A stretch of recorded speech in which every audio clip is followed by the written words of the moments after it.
नमस्कार, Deepa's food blog मराठीमध्ये तुमचं स्वागत आहे. तर आज आपण वाळवणाची रेसिपी बनवणार आहोत. छान असं आता उन्हाळ्याला सुरुवात झालेली, ऊनही छान पडतंय. तर मी तर आता आज बटाट्याचे वेफर्स बनवणार आहे.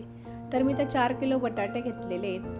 पातळ सालीचा जो नवा बटाटा येतो ना, तो मी तर नवा बटाटा घेतलेला आहे. तळेगावचा बटाटा म्हणतात. तुम्ही इंदोरी बटाटाही घेतला तरी चालेल, पण जो जुना असतो ना तो घेऊ नका. त्याच्यामध्ये खूप स्टार्च असतं आणि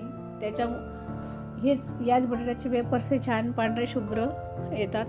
तर मी इथं बटाटा छान असा बटाट्याची साल काढून घेते. अगदी छान असा पातळ सालीचा बटाटा घेतलेला आहे. तर याच पद्धतीने छान अशी बटाट्याची साल काढून घ्यायची आहे.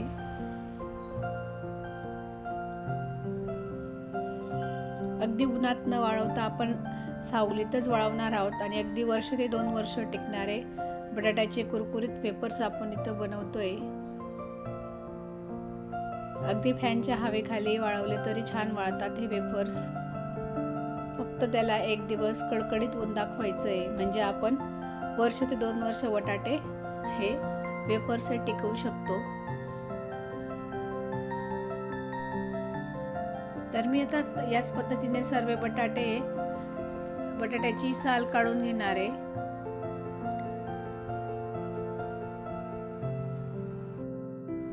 तर आता असं इथं मोठं भांडं घ्यायचं आहे. त्याच्यात धुतलेले बटाटे घालायचे. एक पाण्याने छान बटाटे धुवून घेतलेले. तुम्ही बघू शकता 4 किलोच्या प्रमाणात मी वेफर्स बनवते. मोठा असा बटाटा घेतलेला, याच्यामुळे आपले चिप्स भी छान मोठे मोठे येतात. तर आता माझ्याकडे अशी वेफर किसणी आहे, त्याच्यानेच मी वेफर बनवून घेणार आहे. तुमच्याकडे जी असेल त्याच्यानेही, कोणतीही असेल, फक्त वेफर्स किसणी असेल त्याच्यानेही तुम्ही बनवू शकता. तर अगदी एकदम जोर न लावून एकसारखं हलक्या हाताने याला असं ग्रेट करत राहायचंय. एकसारखे छान असे आपले वेफर्स इथं तयार होतात. जो आपला मागचा भाग असतो त्याच्यामुळे थोडे छोटे मोठे होतात. नंतर बटाटा एकसारखा झाला म्हणजे मग एकसारखे आपले मोठे मोठे वेफर्स इथं तयार होतात. तर तुम्ही बघू शकता थोडा मागचा भाग निघाल्यानंतर एकसारखे वेफर्स इथं तयार झालेले आहेत. वेफर्स हे पाण्यातच किसायचे आहेत, म्हणजे ते काळे नाही होत. तर याच पद्धतीने मी इथं सर्व बटाटे हे किसून घेणार आहे. तर मी आता इथं मोठं असं स्टीलचं पातेलं घेतलंय. त्याच्यात असं भरपूर सारं पाणी घेतलेलं आहे. त्याच्यात जे आपण किसून घेतलेले आधीचे वेफर्स आहेत ते घालायचे आणि परत उरलेल्या भांड्यात परत आपण जे राहिलेले बटाटे आहेत त्याचे वेफर्स मी इथं टाकून घेणार आहे. मोठ्या भांड्यात म्हणजे पाणीही याच्यात भरपूर मावेल आणि बटाट्यांनाही थोडा स्पेस मिळतो. व्यवस्थित रात्रभर छान असे पाण्यातच इथं राहू द्यायचे आहेत.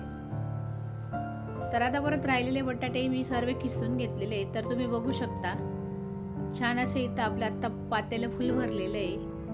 मी 2 भागात ते डिवाइड केलेलं आहे. बाकीचे जे उरले सर्व वेफर्स याच्यात मावले, मग मी अजून दुसऱ्या भांड्यात काढून घेतले. तरी आपण रात्रभर आता भिजत घालणार आहोत. तर वेफर छान पांढरे शुभ्र होण्यासाठी आपण याच्यामध्ये आपला एक सिक्रेट पदार्थ घालणार आहोत. तो म्हणजे ही जी तुरटी आहे ते आपण याच्यावर फिरवणार आहोत. या पाण्यात ती छान फिरवायची आणि थोडीशी फिरवून घ्यायची आणि त्याच्यातच तो तुरटीचा जो खडा आहे तो सोडून द्यायचा आहे.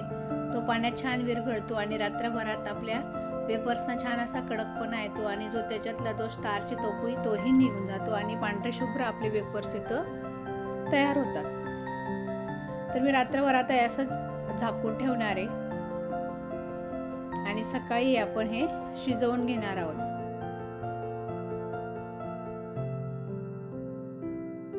तर आता तुम्ही बघू शकता मी रात्रभर 8-9 तास वेफर पाण्यातच असे भिजत घातले होते.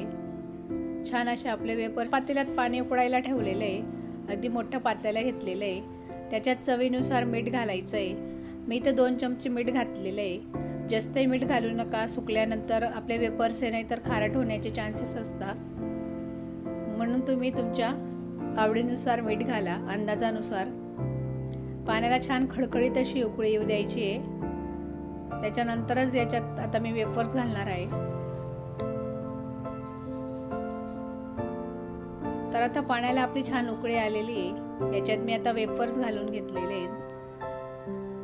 याला कमीत कमी 15 ते 20 मिनिटं हे वेफर्स शिजवायचे आहेत. अगदी जास्तही शिजू द्यायचे नाही आहेत, नाहीतर मग त्याचा लगदा होतो आणि आपल्याला हे छान व्यवस्थित असे पसरवताही येणार नाही आणि याचे तुकडेही होतील. तर मी तर छान असे वेफर्स हे पसरवून घेतलेले आहेत. फॅनच्या हवेखालीच वाळू द्यायचे आहेत आणि 2-3 तासाने यांना उलटे पालटे करून घ्यायचे आहेत. एक दिवस पूर्ण फॅनखाली वाळल्यानंतर एक दिवस तरी ऊन दाखवायचं आणि छान असे आपले वेफर्स इथं. तर तुम्ही बघू शकता 2 दिवस मी कडकडीतून ते वेफर्स वाळवून घेतलेले आहेत. छान असे वाळलेले आहेत.